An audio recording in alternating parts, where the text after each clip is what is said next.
Good morning, baby Maggie. Hi. Hi, Mama. Oh,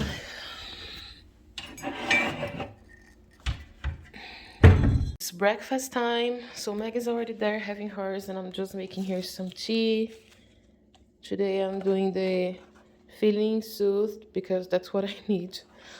Oh, yeah, guys. I did not sleep very well. I keep waking up in the middle of the night to vomit or to think about my life. So these have been a bit of tough days.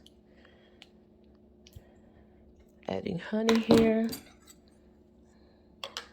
Let's give it a good mix.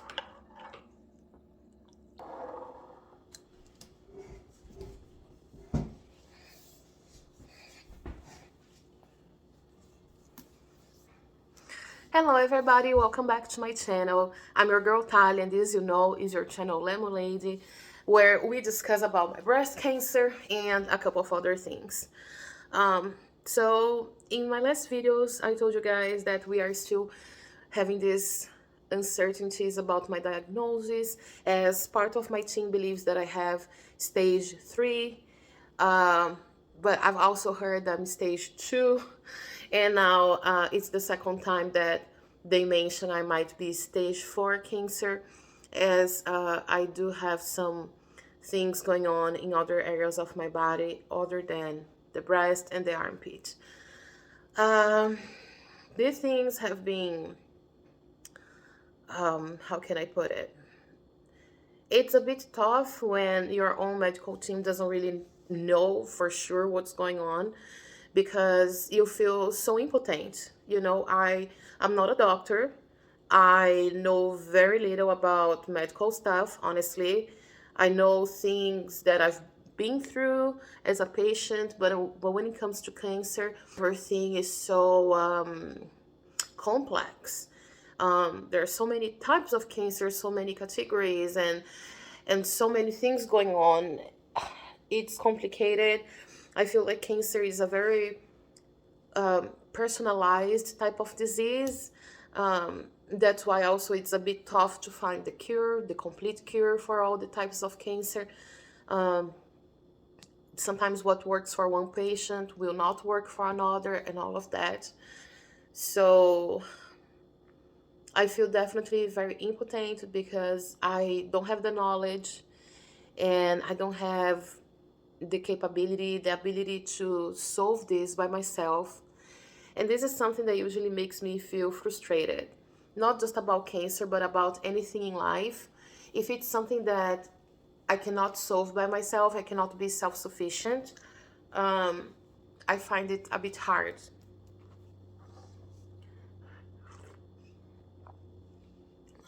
I always, or most of the times, have this feeling that if I can do things by myself, I'll do it faster, or I'll do it in a better way.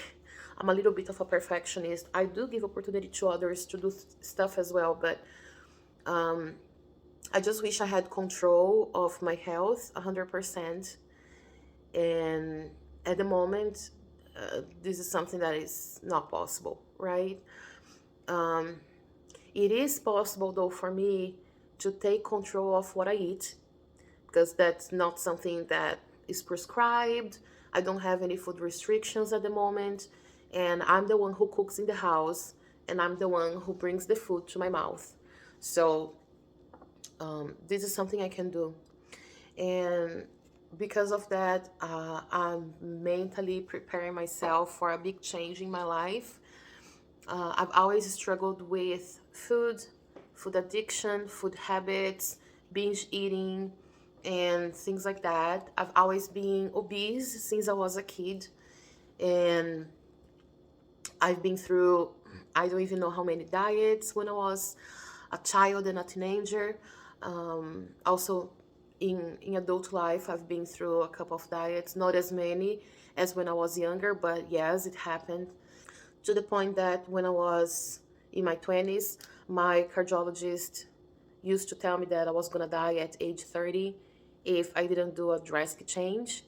And I think he was right about that, because my health was really deteriorating a lot.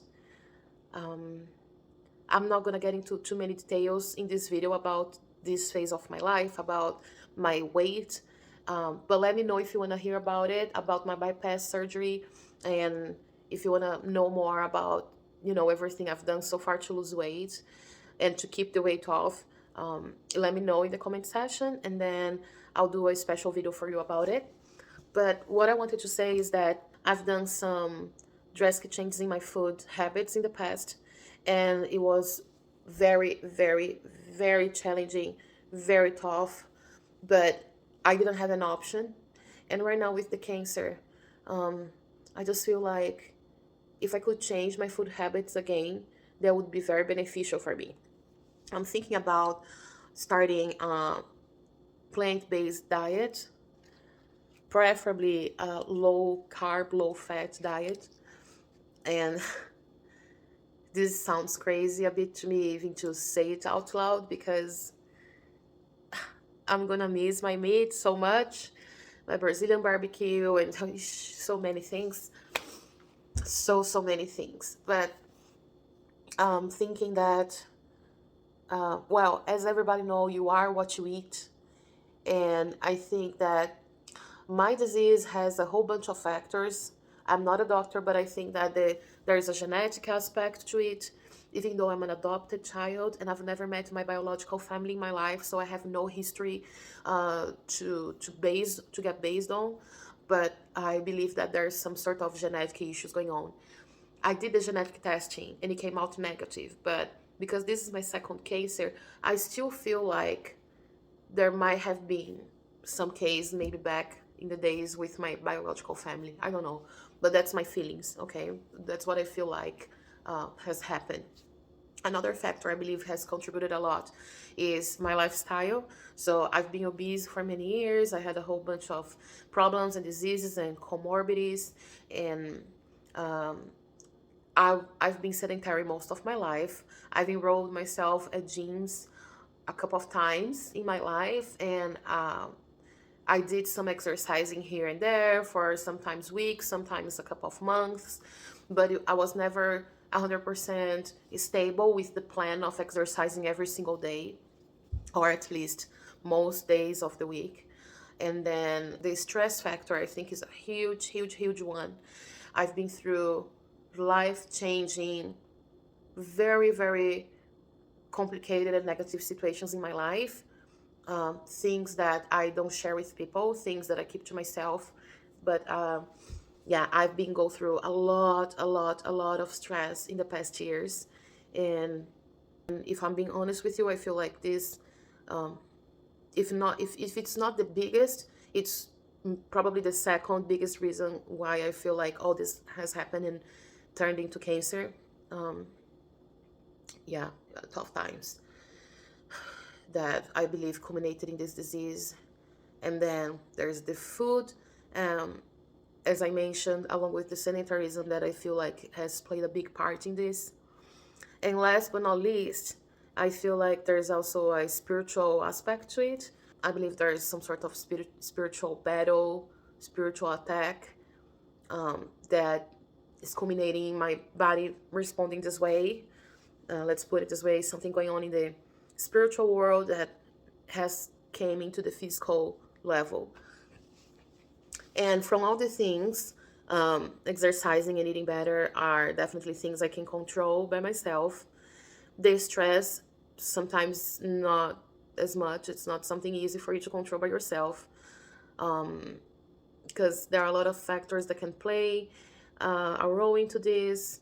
And I do have anxiety and all of that, so it's a bit complicated. But I just feel like when you have cancer, there are so many things that you want to hold, you want to try to keep together, you want to try to fix, and the things just fall through your fingers because you can't really hold them. You're not in control, basically. Um, just like having a proper diagnosis right now, or deciding to do one or other thing, like sometimes you just have to go with the flow. I do not get to choose how bad or well I'm gonna feel after each chemotherapy and all these things, but I can at least try to better my food habits, and then hopefully that's gonna bring me a good result. And I just want to make a little analogy here from something I heard from a pastor back in Brazil. When someone asked him, "Why are you Christian? Why are you a pastor? Why are you following Christianity if you don't even know for sure if there is heaven and hell, and if Jesus really, existed and all of that?" And my pastor at that time, he answered to the guy that, "Listen, if I'm right, I'm doing what I believe is right, and I'm gonna get to my goal, which is to go to heaven and spend eternity with my beloved one, Jesus Almighty. And if I'm wrong, then at least I did a lot of good deeds on earth, and I spent my time doing good things and learning about good things. And if at the end of my life there is no heaven and hell, well, at least I was a good person." But what if it's the opposite? What if you are wrong? You didn't do anything during your life to change the person you are or to, get close to God. And then you realize after you die that there is heaven and hell. And then if, unfortunately, you don't go to the place you wanted to. And then if you are right, there's no heaven and hell. Well, okay, but what's the point? Because still during your whole life, you haven't done really much about yourself or others. You haven't helped others. You haven't really done much other than self-destruction. So I'm bringing this little analogy here, and I just feel like if a whole plant-based diet can help a cancer patient, then that's my win. And during this journey, I'm only going to benefit from it. Of course, everybody's going to die at some point, but if I can prolong my life so I can live other things that I want to, that's going to be great. And if I'm wrong, or if the whole change doesn't work for me as it has worked for so many other patients, then at least I tried. At least I know that I tried, that I was trying to be in control of something that I was capable of. And if anything, at least I helped the planet not to kill so many animals. You know what I mean? I don't think I have anything to lose, and that's why I want to give it a try. But it's not as easy as making a tea. Preparing myself, especially psychologically. I know I'm not going to starve myself. And I know there are very, very yummy, delicious vegan food out there. But I'm just still a little bit resistant because I've eaten anything and everything for all my life, for all 35 years of my life. And I can be resistant even when I do a little change in my routine, in my food habits. Let's say cutting off sugar a little bit. It's already something that frustrates me. So cutting a whole bunch of food is gonna be a huge challenge. But I feel like I owe myself this. I need to do this.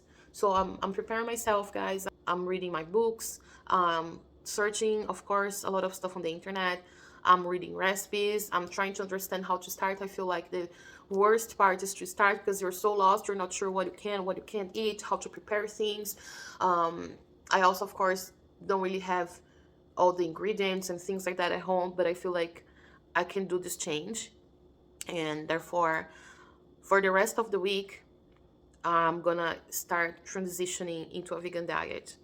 So I'm gonna make some recipes, and I might have some chicken or a little seafood maybe that I feel like is better than red meat. But I'm gonna try to make most of my day vegan so I can make a smooth transition. And hopefully by next week, I'll be 100% prepared for this big change. If I'm stage 4 cancer, I believe this diet is gonna help to stop the tumors from spreading further fast. My type of cancer is very aggressive. Estrogen positive and HER2 positive. It's an invasive ductal carcinoma, and it's a grade 3 cancer, meaning um, it grows fast and it can spread fast. So I feel like with the diet, I can help reduce a little bit the spreading and all of that, and also if I'm gonna become healthier by doing that. And as I said, if I'm wrong and this doesn't work, then at least I'm probably gonna lose a little bit of weight. I'm imagining. So, anyways, you guys are gonna see this transitioning happening. I'm gonna record a little bit here and there and put a video together so you guys can be on this vegan journey with me. And as for everything else, sometimes I still wake up in the middle of the night to vomit. I'm still having diarrhea, but it hasn't been so bad. These past days, I've taken a whole lot of guava juice as well to help the situation. And today is Wednesday. Today, my medical team is gonna reunite for this very important meeting where they're gonna discuss my case from A to Z, from the very first time they saw me up to now, all the developments, all the exams, everything that has happened. They're gonna put everything on the table and analyze together so they can be on the same page about my diagnosis and what the next steps are gonna look like. And the Cross Cancer Institute has called me, and they scheduled already an appointment with my other oncologist for tomorrow morning. So tomorrow morning, I'm gonna be doing another blood work and seeing my oncologist. This is usually the routine for me pre-chemo. So I believe they're doing that tomorrow to see if I'm okay for chemo this Saturday. But also, I did an MRI, and I think that the doctor is gonna have the results by tomorrow, and hopefully she's gonna be able to tell me what was discussed during this meeting today. So as you guys know, I'll keep you posted. So for now, thank you very much for tuning into my channel and spending your time with me and sending me so many positive vibes. I know that a lot of you guys are really concerned about me and you really care for me. So I just want to say thank you. I appreciate it. And if you're new here, please subscribe to my channel. I'll see you guys soon. Thank you. Have a good day. Bye bye.